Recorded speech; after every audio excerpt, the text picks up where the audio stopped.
Hello everyone, welcome you all in the next lecture of automobile engineering. और आज के इस लेक्चर में हम डिस्कस करने वाले हैं टाइप्स ऑफ क्लच को। इसके पहले का जो लेक्चर है उम्मीद करता हूं आपने देखे होंगे। वो लेक्चर था बेसिकली कंस्ट्रक्शन ऑफ क्लच का, तो काफी इंपॉर्टेंट लेक्चर वो भी है। अगर आपने वो लेक्चर्स नहीं देखे हैं तो आपको प्लेलिस्ट में जाना है, वहां पे आपको वो लेक्चर्स मिल जाएगा, तो आप जरूर देखिए। और सीक्वेंस जो प्लेलिस्ट में सीक्वेंस है, अगर आप उसको फॉलो करोगे तो आपको ज्यादा चीजें सीखने के लिए मिलेगी। यहाँ पे आपको दिख रहा होगा टाइप्स ऑफ क्लच। बहुत सारे टाइप्स होते हैं क्लच के, सबके अपने अपने वर्किंग प्रिंसिपल्स होते हैं। तो हम पूरे क्लच को एक लेक्चर में अगर डिस्कस करेंगे तो बहुत ज्यादा लेंदी लेक्चर हो जाएगा हमारा, काफी बड़ा हो जाएगा। तो यहाँ हम इसको पार्ट वाइज डिस्कस करेंगे। और आज के इस लेक्चर में मैं केवल फ्रिक्शन क्लच को डिस्कस करने वाला हूँ। तो आपको ऐसा नहीं लगना चाहिए कि अब टोटल 9 लेक्चर्स यहाँ पे आने वाले हैं। आगे के जो क्लच हैं वो इजीली हम 2 to 3 लेक्चर्स में कवर कर लेंगे। जो फ्रिक्शन क्लच है ये बहुत वाइड रेंज ऑफ एप्लीकेशन होता है इसका। तो जो क्वेश्चन भी पूछा जाता है आपसे वो फ्रिक्शन क्लच पे पूछे जाने की प्रोबेबिलिटी सबसे ज्यादा होती है। तो थोड़ा सा इसको डिटेल में हम डिस्कस करेंगे। और लेक्चर के लास्ट में आपको कुछ 10 क्वेश्चन मिलेंगे जो बेसिकली फ्रिक्शन क्लच पे होंगे। और इसी टाइप के क्वेश्चन आपके एग्जाम में पूछे जाते हैं, तो आप उसको सेल्फ अटेम्प्ट करना। Before starting the lecture, this is the humble request to all of you, follow Monu academy on the different platform. अगर आपको इन लेक्चर्स की पीडीएफ चाहिए तो आप मोनू एकेडमी को टेलीग्राम पे फॉलो कर सकते हैं। आपको सर्च करना है @मोनू एकेडमी। आप ग्रुप को भी ज्वाइन कर सकते हैं, इस पे मैं डेली एमसीक्यू भी डालता हूँ। आप मोनू एकेडमी को इंस्टाग्राम और फेसबुक पे भी फॉलो कर सकते हैं। अगर आप मुझसे पर्सनली जुड़ना चाहते हैं तो आप मेरे ट्विटर और इंस्टाग्राम के आईडी को फॉलो कर सकते हैं। आप ट्विटर पे हो तो आपको सर्च करना है @मानधाता07 और सेम आईडी आपको सर्च करना है इंस्टाग्राम पे। आप मुझसे यहाँ पे पर्सनली जुड़ सकते हैं। Let start the lecture. तो ऑलरेडी जब हमने कंस्ट्रक्शन डिस्कस किया था तो वहाँ पे डिस्कस किया था कि फ्रिक्शन क्लच होता क्या है, क्लच क्या होता है, इसका वर्किंग क्या होती है, ये सारी चीजें हमने डिस्कस किया था। तो बेसिकली जो फ्रिक्शन क्लच होता है इसमें जो ड्राइविंग पावर होता है वो होता है फ्रिक्शन। फ्रिक्शन ही इंगेज और डिसएंगेज करने के काम आता है, जिससे हमारा पावर ट्रांसमिशन स्टार्ट होता है। तो यहाँ पे आपको टाइप्स दिख रहा होगा फ्रिक्शन क्लच का। ऑलरेडी इसको भी हमने थोड़ा सा डिस्कस किया हुआ था कि सिंगल प्लेट क्लच क्या होता है, मल्टी प्लेट क्लच क्या होता है। इसमें 2 टाइप्स होते हैं basically, wet clutch, dry clutch. और इसी में फ्रिक्शन में ही एक और क्लच का टाइप होता है, दैट इज कोन क्लच। इसमें इंटरनल और एक्सटर्नल होते हैं। बेसिकली जो फ्रिक्शन लाइनिंग होती है वो इंटरनल सरफेस पे लगी हुई है या फिर एक्सटर्नल सरफेस पे लगी हुई है, उस टाइप से हम इसको डिसाइड करते हैं कि ये इंटरनल है या फिर एक्सटर्नल है। तो इन सारे टाइप्स को हम 1 by 1 करके डिस्कस करेंगे। तो सबसे पहले डिस्कस करते हैं कि सिंगल प्लेट क्लच क्या होता है। जैसा कि इसका नाम है, यहाँ पे एक ही क्लच प्लेट यूज की जाती है, उसी पे दोनों साइड लाइनिंग होती है। एक साइड हमारा प्रेशर प्लेट से इंगेज होता है और दूसरा साइड हमारा फ्लाईव्हील से इंगेज होता है। तो बेसिकली यहाँ पे आपको एक कंफ्यूजन हो सकता है, यहाँ पे मेंशन है एक क्लच प्लेट एक फ्रिक्शन प्लेट। तो आपको कंफ्यूज नहीं होना है। जो क्लच प्लेट होती है कुछ इस तरह की होती है, इसके ऊपर रिवेटेड होता है, मतलब रिवेट जॉइंट होता है हमारी फ्रिक्शन प्लेट का, और यहाँ पे फ्रिक्शन लाइनिंग्स लगी होती हैं और दोनों साइड फ्रिक्शन लाइनिंग होती है। तो एक लाइनिंग आपके प्रेशर प्लेट से कनेक्ट हो जाती है एंड सेकेंड लाइनिंग आपके फ्लाईव्हील से कनेक्ट हो जाती है। फ्लाईव्हील आपको पता है कि जो आपकी क्रैंकशाफ्ट है उसमें माउंट होती है, ये कंटिन्यूअसली चलती रहती है। जब तक इंजन चलेगा ये फ्लाईव्हील चलती रहेगी। और जैसे ही, वैसे तो ये हमारी जो प्लेट है हमेशा इंगेज रहती है। इंगेज क्यों रहती है? क्योंकि यहाँ पे स्प्रिंग फोर्स लगा रहता है हमारे प्रेशर प्लेट पे। ऑलरेडी ये सारी चीजें हमने डिस्कस किया हुआ है। जैसे ही हम पेडल दबाते हैं ये डिसंगेज हो जाती है, ये सारी चीजें भी हमने डिस्कस किया हुआ है। तो सिंपली जो सिंपल प्लेट है इसमें का मतलब ये है कि यहाँ पे एक हमारी क्लच प्लेट होती है, इसलिए हम इसे कहते हैं सिंगल प्लेट क्लच। अरेंजमेंट कैसा होता है ऑलरेडी मैंने आपको बता दिया कि जो हमारी फ्रिक्शन प्लेट होती है एक साइड से फ्लाईव्हील से इंगेज होती है और दूसरे साइड से ये हमारे प्रेशर प्लेट से इंगेज होती है। प्रेशर प्लेट पे स्प्रिंग्स लगी होती हैं। वो स्प्रिंग भी 2 टाइप्स की होती हैं बेसिकली, एक डायाफ्रागम स्प्रिंग लगी होती है, कभी कभी कॉइल स्प्रिंग भी लगी होती है, बट मोस्ट प्रोबेबली अब डायाफ्रागम स्प्रिंग आती है क्योंकि कॉइल स्प्रिंग वाले जो क्लच प्लेट्स हैं वो अब लगाए नहीं जाते हैं, बेसिकली यूज नहीं है और वो वॉश आउट हो चुके हैं।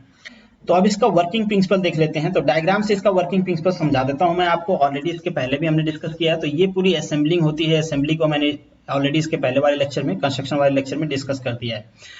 अगर हम डायाफ्रागम स्प्रिंग की बात करें तो ये कुछ टाइप की स्प्रिंग होती है और ये जो होती है सर्कुलर स्प्रिंग होती है, ठीक है। अब इसको थोड़ा सा ध्यान से देखो। तो यहाँ पे जब आप इसको प्रेस करोगे ना तो ये यहाँ पे बोल्टेड होता है, तो ये इस साइड मूव करना शुरू करेगा। जैसे ये इस साइड मूव करना शुरू करेगा, यहाँ पे जो प्रेशर प्लेट लगी होगी ये प्रेशर प्लेट को रिलीज कर देगा, उस पर प्रेशर रिलीज कर देगा। जैसे ही प्रेशर रिलीज होगा, हमारी जो क्लच प्लेट जो इंगेज हुई थी हमारे फ्लाईव्हील के साथ थ्रू द फ्रिक्शन, वो क्या करेगी, हट जाएगी। और ये फ्लाईव्हील तो ऑलरेडी चलती रहेगी क्योंकि यहाँ पे जो क्लच प्लेट है वो हट गई है। तो हमारी जो ये ड्राइविंग शाफ्ट है वो धीरे धीरे स्लो होना चालू हो जाएगी, कुछ टाइम बाद ये रुक जाएगी। बट स्टिल जो ड्राइविंग शाफ्ट है उसकी स्पीड में कोई चेंजेस होंगे नहीं, क्योंकि वो इंजन से डायरेक्टली पावर उसको आता है और वो चलती रहेगी। तो ये एक इंगेजमेंट और डिसएंगेजमेंट होता है। ऑलरेडी इसके जो कंपोनेंट्स हैं वो सारी चीजें हमने डिस्कस किया हुआ है। एक चीज बहुत सारे लोगों को कंफ्यूजन होता है कि यहाँ पे जो डायाफ्राम स्प्रिंग लगी हुई है, ये बेसिकली डायाफ्राम स्प्रिंग का यहाँ पे डायग्राम आपको दिखाया हुआ है। यहाँ पे कॉइल स्प्रिंग भी यूज किया जाता है, पहले यूज किया जाता था, अब इसकी जगह पे डायाफ्राम स्प्रिंग ही मोस्ट प्रोबेबली हर जगह यूज होती है।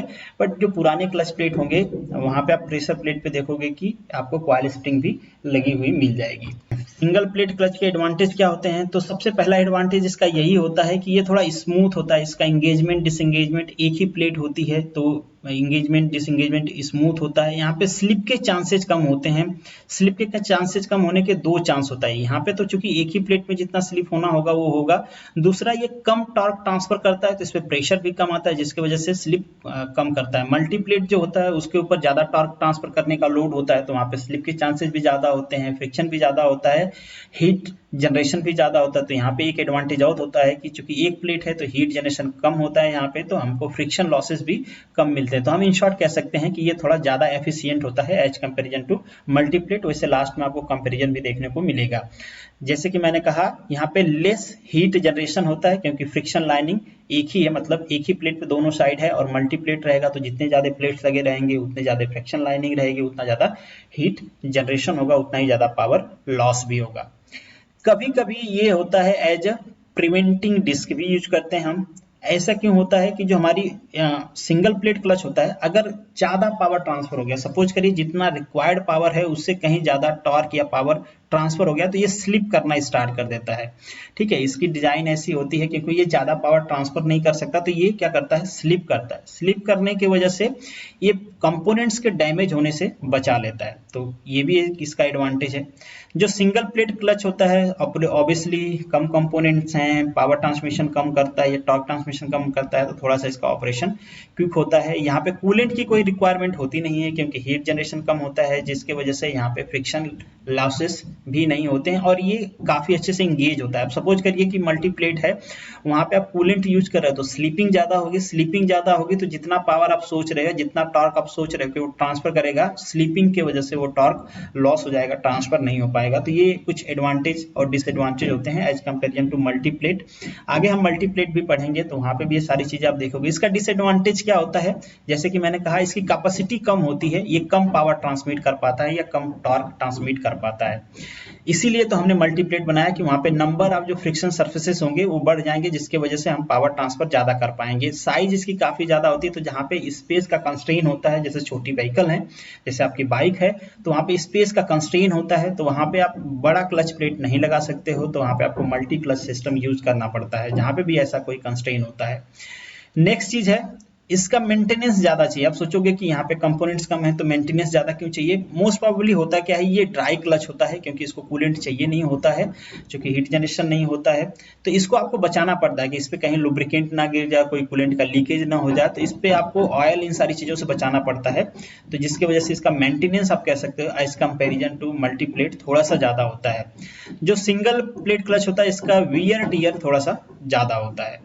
नेक्स्ट इसका एप्लीकेशन देखें तो जो लार्ज साइज की व्हीकल है जहां पे कंस्ट्रेन नहीं है, आपके स्पेस का कंस्ट्रेन नहीं है, वहां पे इसका यूज बेसिकली किया जाता है जहां पे रेडियल स्पेस काफी अवेलेबल है। अब हमारा जो नेक्स्ट पॉइंट है that is multi plate clutch system. Multi plate clutch system यहाँ पे आपको दिख रहा होगा, एक से ज्यादा प्लेट्स लगी होती हैं बेसिकली इसमें। यहाँ पे आपको दिख रहे होंगे ये सारे प्लेट्स लगी होती हैं, एक से ज्यादा, ये पूरा बंच होता है। ठीक है, तो हमारी जो फ्रिक्शन प्लेट्स होती है ना, इनका एक बंच होता है, यहाँ पे बॉक्स जैसे बनाया गया रहता है। अगर ओरिजिनली आप देखोगे तो उसी बॉक्स में ये सारे एक दूसरे से इंगेज करती हैं। प्रेशर प्लेट जब इनके ऊपर प्रेशर बढ़ाती है तो ये इंगेज हो जाती है एक दूसरे के साथ, जब प्रेशर हटता है तो ये डिसंगेज हो जाती हैं। तो बेसिकली इनके बीच में एक सेपरेटर भी लगा होता है, बेसिकली ये स्टील का सेपरेटर लगा होता है, एक दूसरे को प्लेट्स को एक दूसरे से सेपरेट करता है। तो ये देख रहे हो आप, फ्रिक्शन लाइनिंग होती है बेसिकली जो इंगेज करती हैं।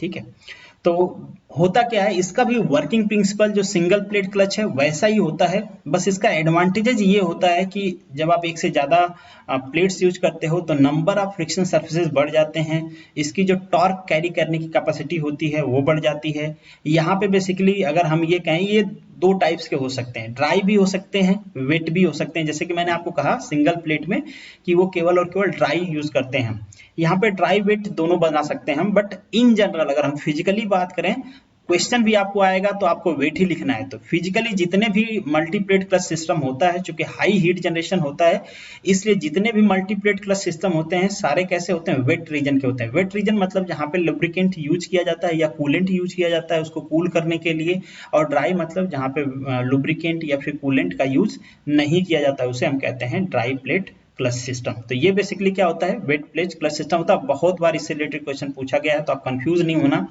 मैंने आपसे क्या कहा है कि आप दोनों बना सकते हो, ड्राई और वेट दोनों बना सकते हो, और फिजिकल कंस्ट्रेन होने की वजह से, क्योंकि नंबर ऑफ फ्रिक्शन सर्फेसेस बढ़ गए हैं, इंगेजमेंट बढ़ गया है तो हीट जनरेशन बढ़ गया है, क्योंकि फ्रिक्शंस के जब इंगेजमेंट होगा तो हीट जनरेशन होगा। डेफिनेटली हीट जनरेशन को रिमूव करने के लिए आपको कूलेंट का यूज करना पड़ता है। कूलेंट आप यूज करते हो इसलिए हम इसको वेट करते हैं। पूरा ये उसी पैटर्न में ऑपरेट ही होता है, एक कूलेंट बाथ होता है उसी में ये ऑपरेट होता है। ऑलरेडी हमने इसका जो वर्किंग है वो आपके साथ डिस्कस कर लिया है। वर्किंग सिमिलर होती है, आपके जो सिंगल प्लेट क्लच होता है वैसी ही होती है। यहाँ पे भी स्प्रिंग यूज होती है, डायाफ्रागम स्प्रिंग या कॉइल स्प्रिंग, जो भी आप प्रेशर स्प्रिंग यूज कर सकते हो।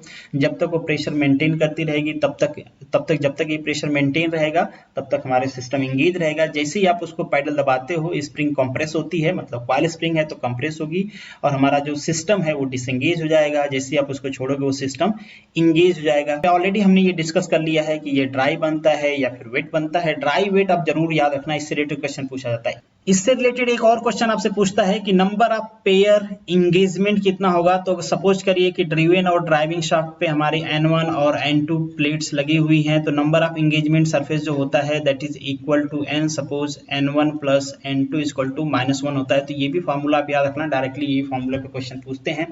सपोज कभी कभी आपसे ये भी क्वेश्चन पूछता है कि रिलेशन बताओ आप डिस्क और नंबर ऑफ इंगेजमेंट सरफेसेस में। तो डिस्क होगा, सपोज कर लेते हैं हम, डिस्क हमारी n है, तो number of engagement surface suppose करिए इसको हम s लिखते हैं, इंगेजमेंट सरफेस +1 होता है। तो इससे रिलेटेड भी कभी कभी आपसे क्वेश्चन पूछता है। आगे मैंने भी क्वेश्चन दिए हैं तो आपको समझ में आ जाएगा। अब इसका एडवांटेज डिसएडवांटेज और एप्लीकेशन देख लेते हैं। तो जैसे कि हम डिस्कस करते आए हैं कि इसमें टॉर्क कैरी करने की कैपेसिटी बढ़ जाती है, मतलब पावर ट्रांसमिशन बढ़ जाता है। तो जहाँ पे ज्यादा पावर ट्रांसमिशन करना है वहाँ पे आप मल्टीप्लेट क्लच सिस्टम यूज करोगे। तो आप कहोगे, क्वेश्चन आएगा आपके मन में कि सर इससे पहले तो आपने कहा था सिंगल प्लेट भी हैवी व्हीकल में यूज होता है। देखिए डेफिनेटली होता है, सिंगल प्लेट भी यूज कर सकते हो आप, क्योंकि वहाँ पे जो फ्रिक्शन लाइनिंग है उसको आप बढ़ा सकते हो। बट जहाँ पे स्पेस का कंस्ट्रेन है, स्पेस अवेलेबल नहीं है और आपको ज्यादा पावर ट्रांसमिशन करना है, तो वहाँ पे आपको मल्टीप्लेट क्लच सिस्टम के अलावा कोई ऑप्शन होता नहीं, तो आपको मल्टीप्लेट यूज करना पड़ता है। नेक्स्ट जो आपका है, पैडल एफर्ट डिक्रीज हो जाता है। मतलब अगर आप सिंगल प्लेट व्हीकल यूज कर रहे हो तो वहां पे आप उसको डिसएंगेज करना चाहते हो तो आपको ज्यादा पावर लगाना पड़ेगा, और मल्टीप्लेट क्लच सिस्टम में आपको कम पावर लगाना पड़ेगा। डिसएंगेज करने के लिए थोड़ा सा आपका जो एफर्ट है या फिर आपका सिस्टम है वो स्मूथ हो जाता है, आपको एफर्ट कम लगाना पड़ता है। और डेफिनेटली ज्यादा प्लेट्स यूज हो रहे हैं तो ये हैवी होगा, एक्सपेंसिव भी होगा। ज्यादा प्लेट यूज हो रहे हैं तो उनके पैसे भी लगेंगे।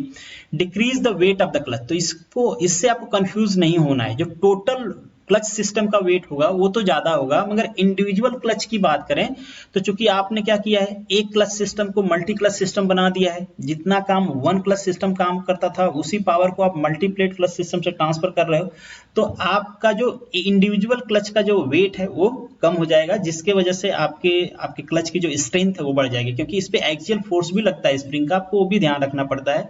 इस पे नॉर्मल फोर्स भी लगता है, वो भी आपको ध्यान रखना पड़ता है। तो इसकी एक स्ट्रेंथ भी होनी चाहिए, अगर स्ट्रेंथ नहीं होगा तो ये ब्रेक डाउन हो जाएगा। नेक्स्ट जो आपका क्वेश्चन है, decrease the moment of inertia of the clutch. Decrease हो जाती है मोमेंट ऑफ इनर्शिया, क्योंकि मास डिक्रीज कर रहे हो आप, और मास डिक्रीज होने की वजह से एक्सेलरेशन भी आपका इंप्रूव हो जाता है, क्योंकि फोर्स इक्वल टू क्या होता है, मास इनटू एक्सेलरेशन। एप्लीकेशन कहाँ पे होता है इसका? एप्लीकेशन भी हर जगह जहाँ पे आप सिंगल प्लेट क्लच यूज कर सकते हो वहाँ पे मल्टी प्लेट क्लच सिस्टम भी आप यूज कर सकते हो। अब डिपेंड करता है, बस यहाँ पे बेसिक क्राइटेरिया एक ही है कि जहाँ पे आपको ज्यादा पावर ट्रांसमिशन करना है, क्विक पावर ट्रांसमिशन करना है, आपको स्मूथली पावर ट्रांसमिशन करना है, आपको एफर्ट मिनिमाइज करना है, तो एक तरह से ये करके हम क्या करते हैं, जो आपका ड्राइविंग एक्सपीरियंस है उसको भी इंप्रूव करते हैं और आपकी व्हीकल ज्यादा पावर भी ट्रांसमिट कर पाती है। तो उस केस में हम मल्टीप्लेट क्लच सिस्टम का यूज करते हैं। बट डेफिनेटली जब मल्टीप्लेट क्लच सिस्टम जिस व्हीकल में यूज किया जाएगा उस व्हीकल का price as comparison to single plate clutch system उसका ज्यादा होगा। नेक्स्ट हमारा पॉइंट है दोनों में डिफरेंस। ये स्लाइड एज इट इज इससे पहले कंस्ट्रक्शन में मैंने डिस्कस किया हुआ है, सेम स्लाइड है, कुछ भी डिफरेंस नहीं है। तो और बहुत कुछ ऐसा इसमें है नहीं, जैसे इसमें सिंगल प्लेट यूज होता है, इसमें डबल प्लेट मल्टीप्लेट यूज होते हैं, इसमें जो फ्रिक्शन लाइनिंग होती है वो दो तरफ से कांटेक्ट होते हैं, इसमें दो से ज़्यादा कॉन्टेक्ट्स होते हैं। तो ये सारी चीज़ें ऑलरेडी हमने डिस्कस किया हुआ है इसके पहले वाले लेक्चर्स में, तो यहाँ पे डिस्कस नहीं करते हैं।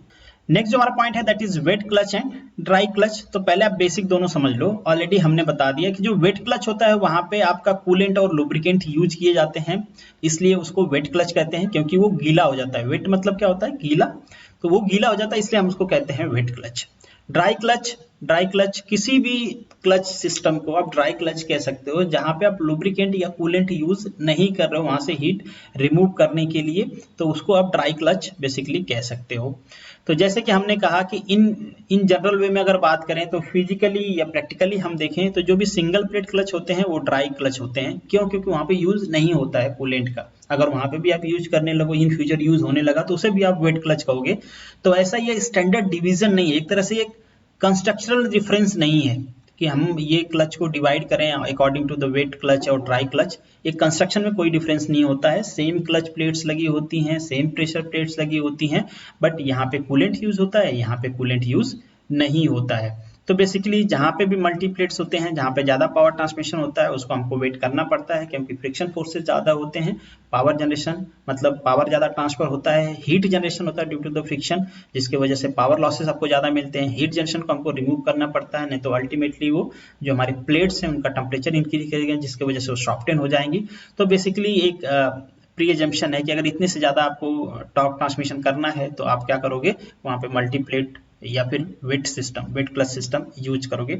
और जो ड्राई क्लच सिस्टम है, यहाँ पे लुब्रिकेंट या यूज होता नहीं है, तो ये ड्राई क्लच सिस्टम है। और बेसिकली अगर वेट क्लच सिस्टम है तो डेफिनेटली वहाँ पे थोड़े से स्लिपिंग के चांसेस बढ़ जाते हैं, जो कि स्लिपिंग के चांसेस हमारे इस क्लच में नहीं होते हैं। स्लिपिंग के चांसेस इसका मतलब क्या है कि यहाँ पे जो फ्रिक्शन कोफिशिएंट होता है ज़्यादा होता है as comparison to wet clutch. अब इस चीज़ को थोड़ा सा डिफरेंस समझना, आप कंफ्यूज मत होना।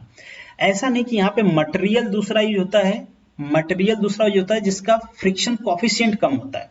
यहाँ पे भी वही मटेरियल यूज होता है, यहाँ पे भी वही मटेरियल यूज होता है, दोनों के फ्रिक्शन कोफिशिएंट सेम ही होते हैं, but due to the lubricant क्या होता है, यहाँ पे फ्रिक्शन थोड़ा सा डिक्रीज कर जाता है। चाहे सिंपल एग्जांपल आप समझो, जैसे रोड है, ठीक है, अगर वहां पे आप ऑयल ड्रॉप कर देते हो, ऑयल गिरा देते हो, तो सरफेस तो वही है, बट ऑयल गिरने की वजह से क्या हो गया, वहां पे फ्रिक्शन घट गया। तो सेम चीज यहीं पे होता है, मटेरियल सेम होता है, but due to the lubricant या कूलेंट यहाँ पे फ्रिक्शन, मल्टीप्लेट क्लच सिस्टम में फ्रिक्शन कम हो जाता है और यहाँ पे फ्रिक्शन ज्यादा रहता है। तो इससे रिलेटेड आप क्वेश्चन आपसे पूछता है एग्जाम में, तो आपको कंफ्यूज नहीं होना है, आपको ध्यान देना है कि अगर ड्राई क्लच है तो वहां पे फ्रिक्शन कोफिशिएंट ज्यादा होगा, not due to the material, due to the coolant और लुब्रिकेंट यूज। तो ये आपको ध्यान रखना है।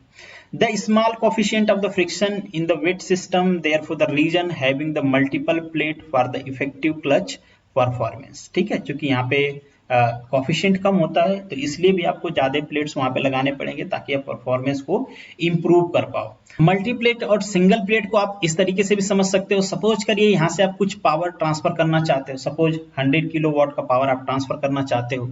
यहाँ पे अगर सिंगल प्लेट की हम बात करें तो जितना पावर ट्रांसफर करना है इसी को करना है, ठीक है, क्योंकि एक ही प्लेट है, इसी के ऊपर जिम्मेदारी है, या समझ लो ये प्लेट नहीं आदमी है, प्लेट की जगह पे इसी को पूरा पावर सस्टेन करना है।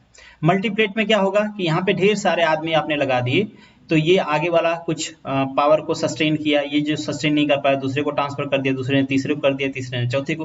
तो इस तरीके से ज्यादा लोग मिलकर इस पावर को सस्टेन कर रहे हैं, तो इजीली थोड़ा कर पाएंगे। उसी तरीके से मल्टीप्लेट क्लच भी है, कुछ फर्स्ट क्लच इंगेज करती है पावर को, कुछ सेकंड इंगेज करती है, कुछ थर्ड इंगेज करती है। तो इस तरीके से डिपेंड करता है कि हम कितने पावर को ट्रांसमिट करना है, उस हिसाब से हम क्लच को डिजाइन कर लेते हैं। नेक्स्ट अब हम बात करते हैं कोन क्लच। तो ये भी एक फ्रिक्शन क्लच होता है, इसमें कोई भी डिफरेंस नहीं होता है, वेरी सिमिलर होता है। बस डिफरेंस क्या होता है कि यहाँ पे आपको जो इंगेजमेंट होता है वो कोन सेक्शन में होता है, इसलिए हम इसे क्या कहते हैं, कोन क्लच कहते हैं। यहाँ पे चीजें दो पूछी जाती हैं, आप ध्यान रखना। जो ऊपर वाला सेक्शन है, ठीक है, इसे हम कहते हैं फीमेल कोन, ठीक है, ध्यान रखना, पूछ लेता कभी कभी आपसे एग्जाम में।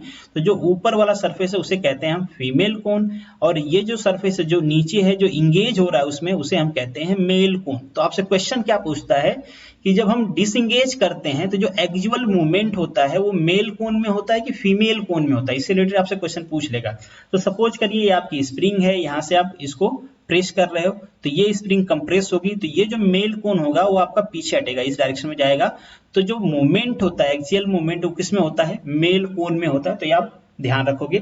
यहाँ पे आपको थोड़ा सा और इसका व्यूज दिख रहा होगा, ये हमारी फ्रिक्शन लाइनिंग होती है बेसिकली, यहाँ पे फ्रिक्शन लाइनिंग लगी होती है, यहाँ पे लिखा भी होगा देखिए फ्रिक्शन लाइनिंग होती है, ये एंगेज होता है। तो जैसे कि वर्किंग हमारे सिंगल प्लेट क्लच सिस्टम की है और मल्टीपल प्लेट क्लच सिस्टम की है, उसी तरीके से वर्किंग इसकी भी होती है। ये स्प्रिंग कंटिन्यूअसली प्रेशर फोर्स या फिर इसे हम एक्सियल फोर्स भी कहते हैं, बहुत सारी जगह आपको एक्सियल फोर्स यूज करेगा तो आपको कंफ्यूज नहीं होना है। एक्सियल फोर्स मतलब वो प्रेशर जो हमारे सिस्टम को डिसंगेज या इंगेज करने के लिए यूज किया जाता है, बेसिकली इंगेज करने के लिए यूज किया जाता है। डिसंगेज करने के लिए आप क्या करते हो, पैडल से प्रेशर लगाते हो। तो बेसिकली ये क्या करते हैं, इंगेज करते हैं। यहाँ पे स्प्रिंग लगी होती है, प्रेशर फोर्स लगाते हैं और ये हमारा सिस्टम इंगेज रहता है ड्यू टू द फ्रिक्शन। ये क्या करते हैं, एक साथ मूव करते रहते हैं।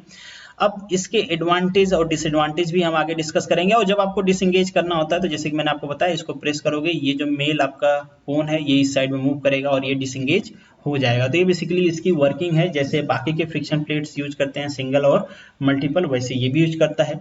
अब इसका एडवांटेज क्या होता है, सबसे बड़ा इसका एडवांटेज यही होता है कि इसमें जो एक्सियल फोर्स होता है वो नॉर्मल फोर्स के कंपैरिजन में कम होता है। अब ये नॉर्मल फोर्स क्या होता है, बेसिकली जो फ्रिक्शन फोर्स है वहां पे नॉर्मल फोर्स होगा, नॉर्मल फोर्स की वजह से ही तो फ्रिक्शन फोर्स इंगेज हो रहा होगा। और एक्सियल फोर्स वो फोर्स जो आप उसको इंगेज करने के लिए लगा रहे हो बाय द स्प्रिंग, ठीक है। तो इसमें थोड़ा सा जो नॉर्मल फोर्स होता है आपका एक्सियल फोर्स के कंपैरिजन में ज्यादा होता है, जो इसका एक एडवांटेज है। Small axial force required to keep clutch engage और डिसएंगेज, इसका मतलब यही हुआ ना कि अगर इस स्टेटमेंट को आप सिंप्लीफाई करो तो यही मीनिंग आएगी कि आपको कम फोर्स चाहिए इंगेज और डिसएंगेज करने के लिए। उसका मतलब क्या, उससे आपको फायदा क्या हुआ कि आपकी जो स्प्रिंग का वायर है वो थोड़ा कम वाला भी रहेगा तो चलेगा, ज्यादा हार्ड स्प्रिंग आपको यूज नहीं करनी पड़ेगी, तो आपका जो कॉस्ट है वो कंप्रोमाइज हो जाएगा, आपका जो वेट है वो कम हो जाएगा। तो ये सारे बेसिक फायदे होते हैं अगर स्मॉल स्केल पे हम देखें तो। डिजाइन थोड़ी सी इसकी सिंपल होती है। और अगर हम डायमेंशन और पावर ट्रांसमिशन की बात करें तो सेम डायमेंशन के लिए जो हमारा ये कोन वाला होता है ये ज्यादा पावर ट्रांसमिट कर पाएगा as comparison to single plate clutch system. तो ये इसका एडवांटेज होता है। अब इसका कुछ डिसएडवांटेज भी होता है। तो यहाँ पे एक कोन एंगल मेंशन है, ये कोन एंगल आप याद रख लेना, कभी कभी इससे रिलेटेड भी क्वेश्चन पूछा जाता है आपसे। तो अगर ये कोन एंगल इससे कम हो गया तो चांसेस बहुत ज्यादा हो जाते हैं कि वहां पे स्लीपिंग होगा, पावर ट्रांसमिशन नहीं होगा। आप यहाँ पे देख लो आप, कोन एंगल होता क्या है, बेसिकली ये जो एंगल है ना, एक तरह से कोन एंगल इसे हम कहते हैं, इसे हम ऐसे बना लेते हैं। तो ये जो कोन एंगल है ये 20 से कम होगा, देखो ये सरफेस फ्लैट हो जाएगा। जब ये सरफेस फ्लैट हो जाएगा, जितना और कम होगा फ्लैट हो जाएगा, तो पावर ट्रांसमिशन डायरेक्टली आपका घट जाता है, एक डिसएडवांटेज। दूसरा कि अगर ये थोड़ा सा भी वियर कर गया, थोड़ा सा भी घिस गया तो इसका मूवमेंट थोड़ा आगे तक हो जाता है। तो ये भी एक प्रॉब्लम होती है कि थोड़ा सा वियर हो गया तो ये लूज हो जाता है। तो ये भी एक इसकी डिसएडवांटेज है। और इसमें जो सरफेस होता है फ्रिक्शन सरफेस वो केवल एक ही होता है। आप इसको चाहोगे कि मल्टीप्लेट बना दो तो मल्टीप्लेट नहीं बना पाओगे, क्योंकि इसका डिजाइन कंस्ट्रेंट वहां पे आ जाएगा। एप्लीकेशन आप देखो तो पहले बहुत ज्यादा ये यूज किया जाता था, अभी भी आप देखोगे तो यहाँ पे ब्रांडेड गाड़ियों का नाम लिखा हुआ है, नहीं इनमें यूज किया जाता था, बट अब ये वॉश आउट हो गया है, अब कहीं पे यूज किया नहीं जाता है बेसिकली। आगे यहाँ पे कुछ क्वेश्चंस दिए गए हैं, जैसे कि मैंने आपको कहा ये क्वेश्चन मैं डिस्कस नहीं करूंगा, लास्ट में मैंने इनका एक्सप्लेनेशन मेंशन कर दिया है, तो आप ट्राई करना इन सारे क्वेश्चंस को अटेम्प्ट करने के लिए। तो आगे भी कुछ क्वेश्चन है, ये इनको सब ट्राई करना। और ये क्वेश्चन तो बहुत ज्यादा इंपॉर्टेंट है, बहुत बार एग्जाम में पूछा जाता है, डायरेक्टली फॉर्मूला बेस्ड क्वेश्चन है, आप इसको याद रख लेना।